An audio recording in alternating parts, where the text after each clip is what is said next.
Hallo meine Freunde, hola Madridistas. Heute habe ich ein sehr interessantes Video für euch. Wir unterhalten uns zunächst natürlich über Real Madrid. Unsere Jungs bereiten sich auf das Spiel gegen Manchester City vor. Das Spiel, vor dem viele Madridistas Angst haben. Wir schauen uns an, wer ist verletzt, wer ist wieder fit. Vielleicht gibt es ja ein paar Spieler, die gegen City helfen können. Dann gibt es einen neuen Deal für Real Madrid, der wieder einmal Millionen in die Kassen spült. Was da los ist, erfahrt ihr auch. Und zu guter Letzt gehen wir ein sehr heikles Thema an. Das Thema Arda Güler. Was ist da los? In der spanischen Presse gibt es Artikel, die sehr hart mit dem jungen Türken sind. Einige sagen sogar, ihm fehle die Qualität für Real Madrid. Ich bringe euch Statistiken, die beweisen, dass das absoluter Müll ist. Dann wurde Arbeloa attackiert wegen seiner Pressekonferenz. Wir hören uns an, was der Trainer genau gesagt hat. Und dann unterhalten wir uns auch mal über Kommentare, was ihr von mir verlangt habt, dass ich auf das Thema eingehe. Nutze ich Arda Güler aus für Klicks? Naja, all das und viel mehr in diesem Video. Viel Spaß dabei.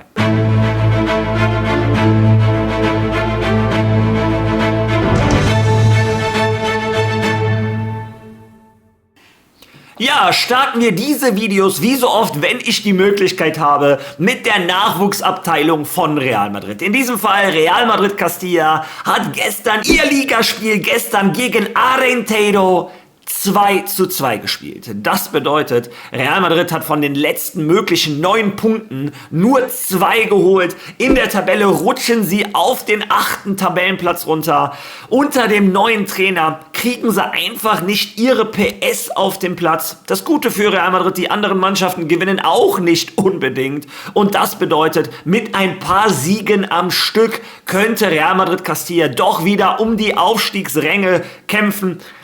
Ist natürlich auch schwer, wenn viele Spieler von Real Madrid Castilla zurzeit in der ersten Mannschaft sind, dann fehlt den Jungs hier und da logischerweise Qualität. Ja, kommen wir jetzt auch von Real Madrid Castilla zur ersten Mannschaft. Und da sollten wir erst einmal über die Ergebnisse des gestrigen Spieltags reden. Beide Konkurrenten haben leider nicht gepatzt. Beide Konkurrenten haben ihre Siege eingefahren. Atletico Madrid gewinnt gegen Real Sociedad mit 3:2 und der FC Barcelona gewinnt mit 1:0 bei Bilbao und das mit einem Expected Goal Wert von 0,4. Die hatten eine Großchance im ganzen Spiel. Athletic Bilbao, also meiner Meinung nach die klar bessere Mannschaft, hätte das Spiel gewinnen müssen. Ja, aber das sind die Spiele, die Meisterschaften entscheiden. Vor allem nach unserem Sieg in Celta Vigo können wir uns kaum über den FC Barcelona beschweren. Trotzdem, die waren nah dran, Punkte zu lassen. Wenn Barcelona einmal patzt, ist die Meisterschaft theoretisch wieder in unseren Händen. Auch wenn ich durch die Spiele von Real Madrid immer noch nicht an einen wirklichen Meisterschaftschance glaube, da müssten die Spieler mir was beweisen, was sie in den letzten 1,5 Jahren nicht getan haben. Ja, was unsere Spieler allerdings tun, ist sich auf das Spiel gegen Manchester City vorzubereiten. Gestern war wieder die erste Trainingseinheit. Es gab also keinen Tag Pause. Heute um 11 Uhr trainieren die wieder. Und eine Sache, die ich normalerweise nicht mache, ist diesen Trainingsbericht von Real Madrid vorlesen. In diesem Fall gibt es aber einen interessanten Artikel, der uns auch mal zeigt, wie ist so die Personallage. Fehlt gegen Manchester City wieder 3/4 der Mannschaft oder erholen sich einige Spieler? Lesen wir da zusammen einmal rein. Noch 4 Tage. Carreras Einsatz bei City ist fraglich. Camavinga kommt und das Rätsel um Mbappé vertieft sich. Real Madrid hat das Training in Valdebebas wieder aufgenommen und konzentriert sich dabei auf das Champions League Spiel gegen Manchester City. Camavinga wird wieder im Kader stehen. Carreras ist fraglich und der Verein beobachtet weiterhin Mbappés Fortschritte. Nach dem Last-Minute-Sieg gegen Celta Vigo im Balaidos-Stadion, der die Titelhoffnung in La Liga am Leben erhielt, kehrte Real Madrid ins Training zurück, um sich auf das Hinspiel der Champions League Achtelfinals gegen Manchester City im Santiago Bernabéu Stadion am kommenden Mittwoch vorzubereiten. Die Königlichen erhielten in einer verregneten Trainingseinheit sowohl gute als auch schlechte Nachrichten bezüglich der Verletzungen. Camavinga war eine der positiven Nachrichten des Tages. Der Franzose leidet zwar noch immer unter Beschwerden im Mund aufgrund einer Infektion, absolvierte aber das gesamte Mannschaftstraining. Der Verein setzt weiterhin auf ihn und er wird im Kader für das Spiel gegen City stehen. Álvaro Carreras befindet sich in einer anderen Situation. Der Außenverteidiger trainierte nach seiner Wadenverletzung im Spiel gegen Getafe am Montag in der Halle. Sein Einsatz gegen Guardiolas Mannschaft ist derzeit fraglich. Bellingham, Alaba und Militao trainierten ebenfalls im Fitnessstudio. Die drei wechselten zwischen Indoor-Training und Übungen auf dem Platz ab. Doch der Verein stellt klar, dass sie nicht zum Kader für das Europapokalspiel gehören. Ein weiterer Fokus liegt auf Kylian. Der Stürmer wird am Sonntag nach seiner Behandlung in Paris ins Mannschaftstraining in Valdebebas zurückkehren, allerdings nicht mit der gesamten Mannschaft trainieren und seinen Genesungsprozess fortsetzen. Die entscheidende Frage bleibt vorerst unbeantwortet. Obwohl seine Fortschritte weiterhin für Begeisterung sorgen, aktuell tendieren die Verantwortlichen im Verein eher zu einem Nein als zu einem Ja. Ja, ihr habt es selber gehört, Camavinga wieder zurück gegen Manchester City. Viele sagen, ein Arbeloa hat Camavinga so ein bisschen bei der Pressekonferenz angezählt, weil er gesagt hat, ich bin für die Spieler dankbar, die trotz ihrer Beschwerden gekommen sind und spielen wollten. Viele haben gesagt, das war so ein indirekter Angriff auf Camavinga. Kann ich nicht beurteilen, was ein Arbeloa damit sagen wollte. Ich wollte euch das nur mal gesagt haben. Er ist auf jeden Fall gegen Manchester City wieder dabei. Ich glaube, der würde der Mannschaft definitiv gut tun. Auf der anderen Seite ist hinter Álvaro Carreras ein Fragezeichen. Der linke Verteidiger laboriert an Schmerzen. Ich bin gespannt, ob er es am Mittwoch schafft. Naja, wir haben gesehen, zur Not haben wir einen Ferland Mendy, der einen bockstarken Job gemacht hat gegen Celta Vigo. Naja, wir sind alle überrascht, es gab keinen medizinischen Bericht. Mendy hat sich anscheinend nicht verletzt. Gute Nachrichten. Ich finde, der hat auch einen guten Job gemacht. Ein defensiv starker Verteidiger. Ich persönlich würde mir gegen City im Bernabeu aber eher einen Carreras wünschen, vielleicht sogar einen Camavinga. Ich würde gerne einen offensiven Außenverteidiger haben. Wir sollten ein gutes Ergebnis im Hinspiel erreichen, wenn wir überhaupt eine Chance gegen City haben wollen. Naja, ob wir eine große Chance haben oder nicht, ich bin immer noch nicht ganz überzeugt. Bei Kylian Mbappé, das, was ich euch inzwischen schon seit 2 Wochen sage, Real Madrid versucht Optimismus zu verkaufen, aber in Wahrheit, ich glaube nicht einmal, dass er im Rückspiel dabei sein wird. Naja, das ist meine persönliche Meinung. Hoffentlich überrascht er mich und ist doch dabei, aber auch da sollte die Frage sein, brauchen wir einen 50% Kylian Mbappé? Ich habe euch meine Meinung dazu schon gesagt. Wozu sollte er seine Karriere, seine Gesundheit riskieren, wenn er am Ende von allen Seiten nur Kritik bekommt, weil er logischerweise mit 50% nicht der Mannschaft so helfen kann, wie am Anfang der Saison, wo er bei 100% war und ich glaube, jeden Torrekord gebrochen hat, sogar die von Cristiano Ronaldo. Also, ja, blöde Geschichte mit Kylian Mbappé. Ich persönlich vermute, er wird es nicht schaffen für die K.O.-Runde gegen Manchester City. Ja. Damit Real Madrid aber auch in Zukunft Chancen hat gegen Mannschaften wie Manchester City, muss es finanziell stimmen. Und ich weiß, wir Madridistas haben zurzeit keinen großen Bock, über Finanzen zu reden.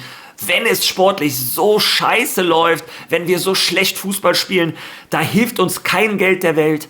Aber Real Madrid muss nun mal auch ein funktionierendes Unternehmen sein, muss Geld in den Kassen haben, ja, damit wir auch in Zukunft um die besten Spieler der Welt kämpfen können. In diesem Fall gibt es eine gute Nachricht, lesen wir uns die zusammen einmal durch.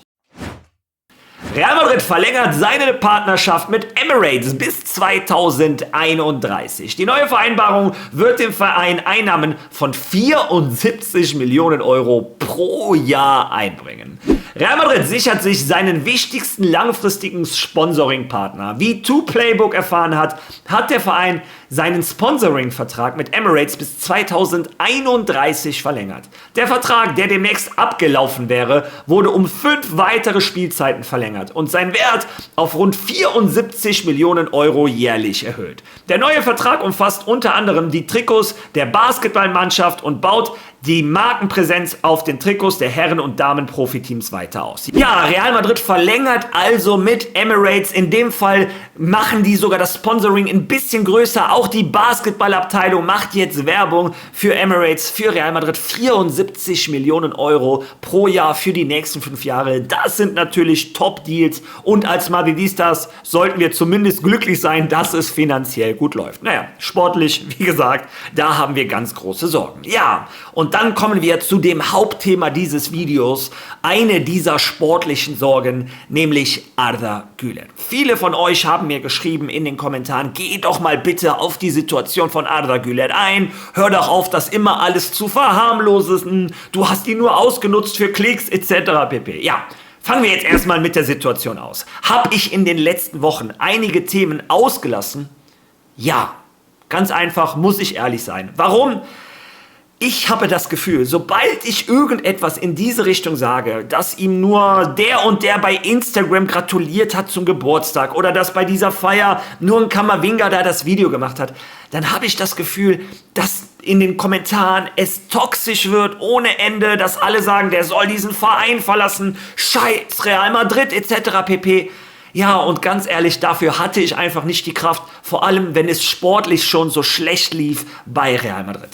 Habe ich Arda Güler für Klicks ausgenutzt? Das ist schon eine Frage. Was soll ich sagen?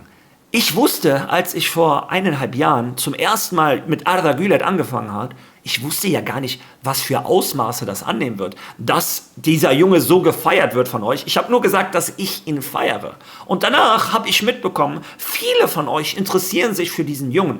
Und wenn es da Informationen gab, ja, ich möchte ja auch Videos machen, die meinen Followern gefallen. Und wenn es eine neue Information gab über Arda Güler und gleichzeitig eine neue Information über Fran Garcia und ich überlegen musste, welche Information packe ich in mein Video, ja, was interessiert meine Follower mehr? Eher Arda Güler oder eher Fran Garcia? Natürlich habe ich dann das genommen, wo ich dachte, dass ihr das sehen wollt. Naja, dass mir das jetzt negativ ausgelegt wird, finde ich auch lustig. Denn wenn ich mal 4, 5, 6 Videos keine Infos über Arda bringe, weil da einfach keine sind und ich will ja nichts erfinden, dann heißt es direkt, du glaubst nicht mehr an den Jungen, du hast ihn fallen gelassen, du hast ihn ausgenutzt. Also egal wie ich es mache ich Videos über ihn, habe ich ihn ausgenutzt, mache ich keine Videos über ihn, habe ich ihn ausgenutzt.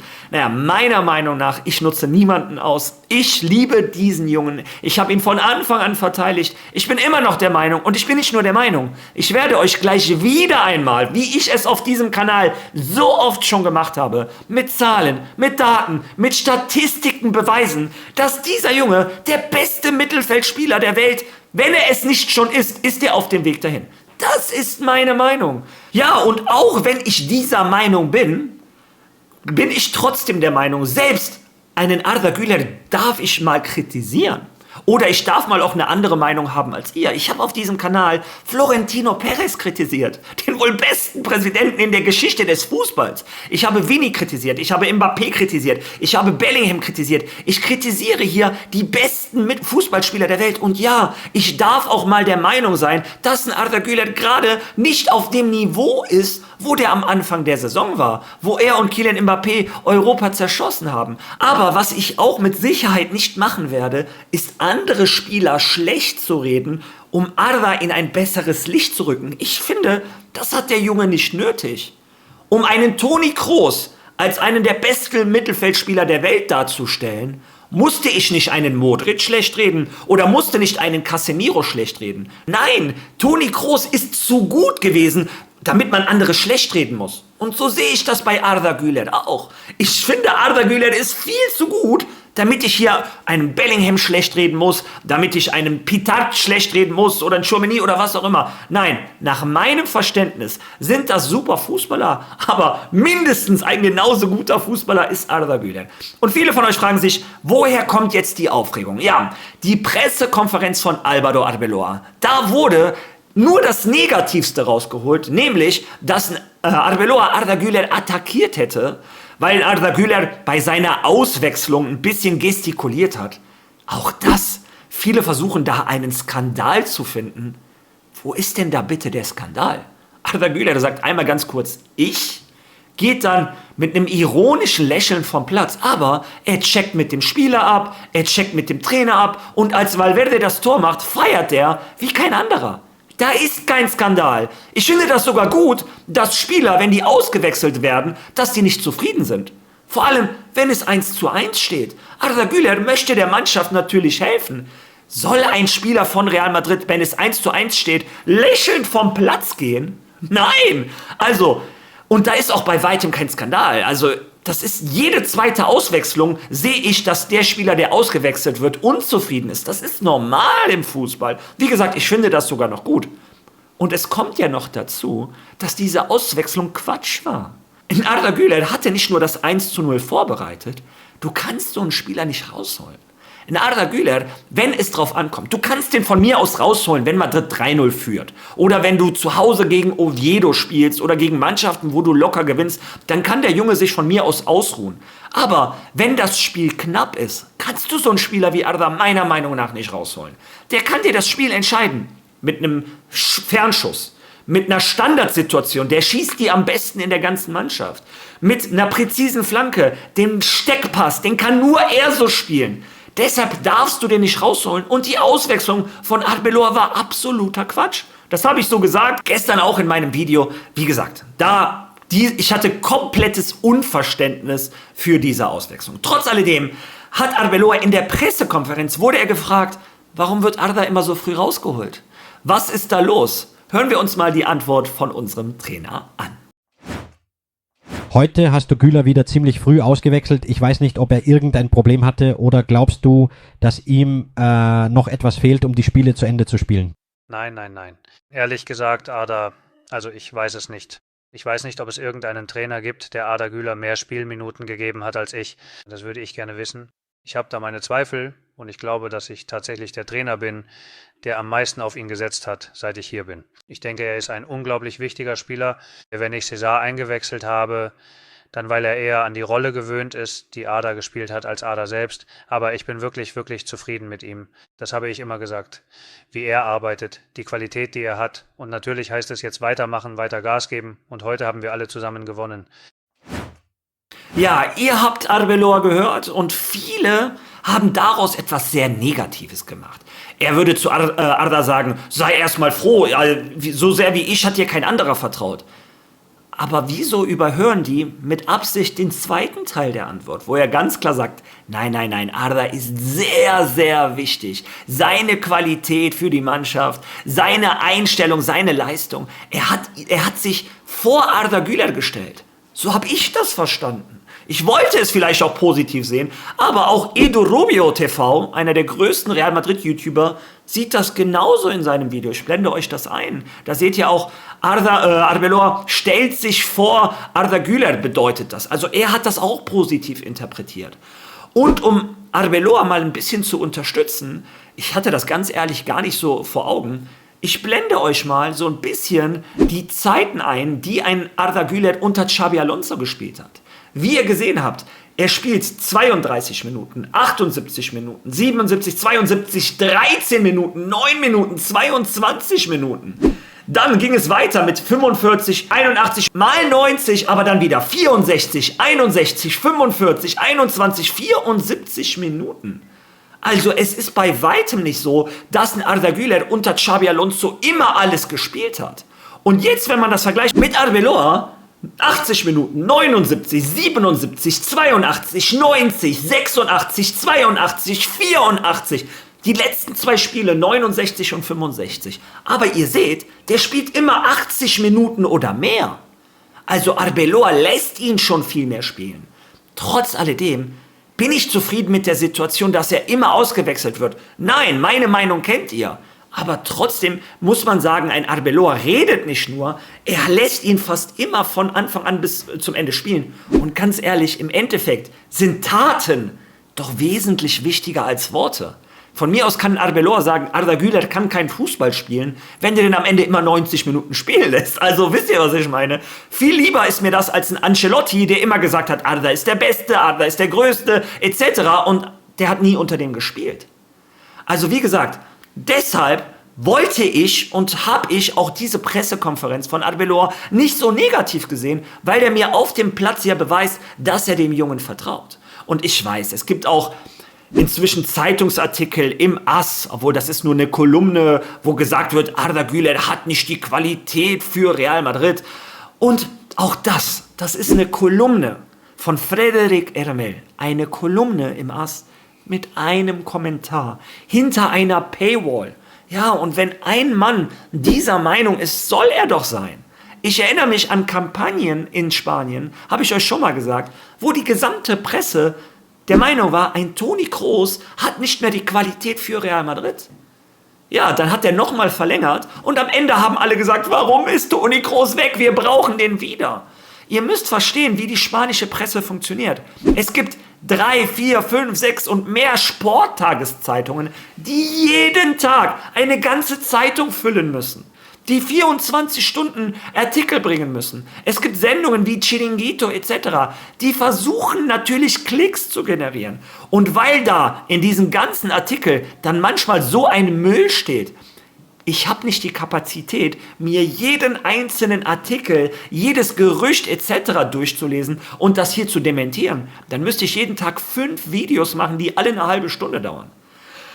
Ja Leute, wie gesagt, zu guter Letzt, um dieses Video positiv zu beenden, bringe ich euch die Statistiken, die selbst die letzten Kritiker verstummen lassen sollten. Und zwar wird Arda Güler von der Plattform Datamp mit allen Mittelfeldspielern der spanischen Liga verglichen. Ja, auch einem Pedri, einem Dani Olmo, einem Bellingham, einem Valverde. Also wirklich mit allen Mittelfeldspielern. Und schauen wir uns mal an, wie Arda Güler abschneidet. Er ist der Erste, was Key Passes angeht, von allen Mittelfeldspielern in der Liga. Er ist der Erste, der erwartete Assists und erwartete Tore. Naja, wenn du einen Ball querlegst und dein Kollege schießt den Ball aufs leere Tor daneben, ist dein Pass ja trotzdem super. Er ist der Erste, erwartete Tore ohne Elfmeter. Er ist der Erste, was Pre-Assists angeht. Er ist der Zweite, was Genauigkeit von langen Pässen angeht. Der Zweite in Assists. Der Zweite mit Toren und Assists etc. Dieser Junge ist zwischen allen Mittelfeldspielern der gesamten spanischen Liga Erster oder Zweiter in den wichtigen Faktoren. Natürlich hat dieser Junge die Qualität für Real Madrid. Ich sag's immer wieder, dieser Junge ist einer der besten Mittelfeldspieler der Welt. Ja, und wer das nicht sehen will, der hasst entweder Real Madrid oder der ist neidisch auf diesen Jungen.